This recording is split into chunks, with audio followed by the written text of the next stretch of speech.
Warahmatullahi wabarakatuh. Perkenalkan, nama saya Nur Fariha dari Prodi D3 Kebidanan semester 5.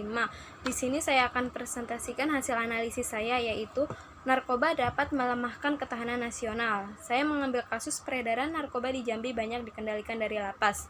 Latar belakang masalah tersebut adalah tidak seimbangnya jumlah antara penghuni lapas dan petugas lapas. Jumlah penghuni yang jauh lebih banyak dibandingkan dengan petugas di setiap lapas, sehingga pengawasan yang kurang maksimal dan hampir semua lapas mengalami overkapasitas rata-rata sebanyak 50%. Adanya penggunaan ponsel yang memudahkan bagi narapidana dalam melakukan transaksi. Ini merupakan kelalaian dari petugas. Pengawasan dari petugas lapas yang lemah karena selama ini Ditjen Pas lebih bersifat elitis atau dipilih, bukan orang yang punya kompeten di bidangnya. Narapidana yang mengendalikan peredaran narkoba dari dalam lapas umumnya merupakan ketua atau pengendali perdagangan yang masih memiliki jaringan luas di luar lapas. Karena itu mereka bisa dengan mudah mengatur penjualan narkoba hanya dengan telepon seluler. Adanya kerjasama antara petugas dan narapidana dengan cara mengomersialkan narkoba, bahkan ada yang menjadi backing bagi narkoba. Solusi untuk permasalahan ini yaitu memperbaiki manajemen lapas, yaitu dengan memfilter pegawai lapas yang tidak kompeten. Perlunya tes urin narkoba bagi pegawai lapas atau sipir yang dilakukan secara rutin, mempertegas pengawasan terhadap narapidana, memperluas sarana dan prasarana lapas karena beberapa lapas mengalami overkapasitas, melakukan rehabilitas bagi narapidana dengan mendatangkan petugas kesehatan atau konselor, dan bukan hanya memenjarakan narapidana. Perlu diperketatnya hukuman bagi pengedar narkoba dalam upaya pemberian efek jera. Hukuman mati perlu dilakukan jika secara hukum sudah memenuhi. Analisis ketahanan nasional dalam tema narkoba yaitu yang pertama, ancaman. Ancaman merupakan salah satu bentuk usaha yang bersifat untuk mengubah kebijakan melalui segala tindakan kriminal dan politisi. Yang pertama, di bidang pertahanan dan keamanan, dampaknya adalah menurunnya patriotisme, nasionalisme, dan semangat bela negara. Di bidang ideologi, adanya hedonisme dan kebebasan tanpa batas. Di bidang politik adalah timbulnya apatisme atau sikap tidak peduli terhadap apa yang sedang terjadi di lingkungannya, dan adanya patron atau konsep dasar politik yang kotor. Di bidang ekonomi, timbulnya kemalasan untuk berusaha, menurunnya produktivitas kerja, dan meningkatnya kriminalitas. Di bidang sosial budaya, timbulnya dekadensi moral atau kemerosotan nilai moral pada masyarakat. Gangguan merupakan usaha yang muncul dari luar yang memiliki sifat atau bertujuan untuk melemahkan atau menghalangi secara tidak searah.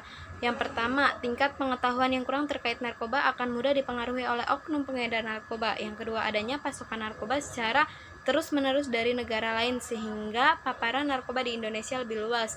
Yang ketiga, adanya efek ketergantungan setelah mengonsumsi narkoba. Yang terakhir, perekonomian yang kurang stabil mengakibatkan banyak orang yang tertarik untuk ikut mengedarkan narkoba. Lalu ada hambatan. Hambatan adalah usaha yang berada dan berasal dari dalam diri sendiri, yang memiliki sifat atau tujuan untuk melemahkan dan mengalahkan secara tidak konsepsional. Yang pertama, secara umum kualitas personel Polri masih sangat rendah, khususnya dalam bidang penyidikan dan penyelidikan kasus narkoba. Yang kedua, sikap moral dan perilaku beberapa oknum Polri yang masih ada yang menyimpang, cenderung mencari keuntungan pribadi dengan cara mengkomersialkan kasus narkoba, bahkan ada yang menjadi backing bagi narapidana. Yang ketiga, keterbatasan sarana dan prasarana yang dimiliki oleh Polri merupakan kendala dalam mengejar dan menangkap kelompok pengedar narkoba.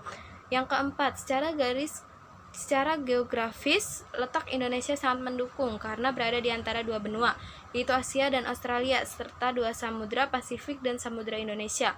Sifat sebagai negara kepulauan terbesar dengan kepemilikan garis pantai dan perbatasan terpanjang sangat memungkinkan menjadi daerah target produsen narkoba terbesar di Asia.